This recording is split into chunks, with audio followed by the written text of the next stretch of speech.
dočaram moje raspoloženje kada vidim ovakve komentare. Šef!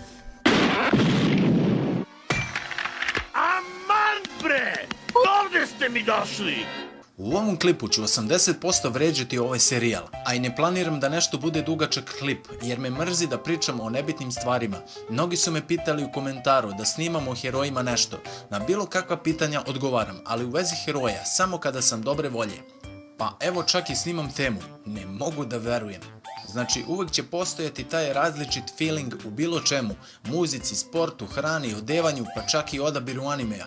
Ali zašto biste gledali ovo smeće kada imate mnogo boljih animeja? Jednostavno je prosto urađeno, kao da se igraju dva deteta sa igračkama. Sam scenario nije pisao Akira Toriyama, već Yoshihiro Togashi. On je napisao prvi Hunter x Hunter u verziji mange. To je sjajan naslov. Ali verovatno je čovek nenadano upao u biznis, bez neke veće draži za boljom pričom, ali većom lovom. Ipak je za umetničko delo potrebno unutrašnje nadahnuće, to se ne može raditi na silu. A kada se nešto radi na silu, onda samo ispadaju neki heroji sa nebesa bez ikakve logike. Zbog čega?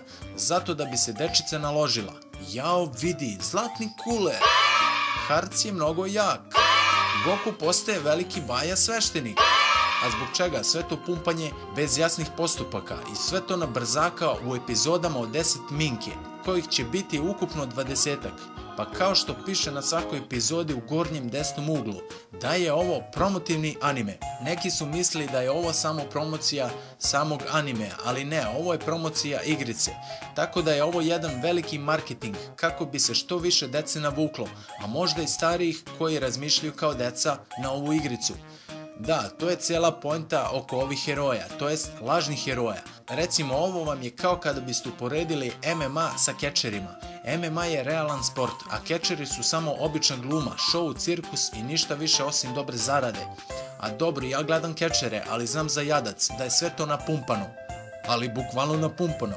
A opet svaki prosječan MMA borac može da prebije bilo kog kečera, ali narod i dalje gleda kečere. Valjda je tako i sa ovim herojima. Znači, ovim serijalom samo navlače masu zbog igrice, jer se na igrice zaradi mnogo više novca nego na hollywoodske filmove, verovali ili ne. Jedino što cenim u herojima je dobra animacija i scenska muzika za Gokua u formi Ultra Instinkta. Igrica Heroje odavno postoji, pa sam na YouTube-u viđao one isečke i nisam imao pojma šta je to zapravo, da li je anime, ali je u stvari bila igrica sve do sada, kada je i postala serijal. Jer je Xenoverse dosta posto popularniji, također i onaj Budokai ne zaostaje jer ga stalno updateuju novinama i raznim fuzijama. Tako da su ovim serijalom, kao što je očigledno, vratili svoj sjaj u svetu igrica. A i veći budžet. Ako ste baš u velikoj krizi i ne znate šta da gledate, samo ukucajte najbolji anime serijali i slušajte prave ljude i njihove utiske o najboljim naslovima koji su pogledali i zašto i vi trebate da ih pogledate.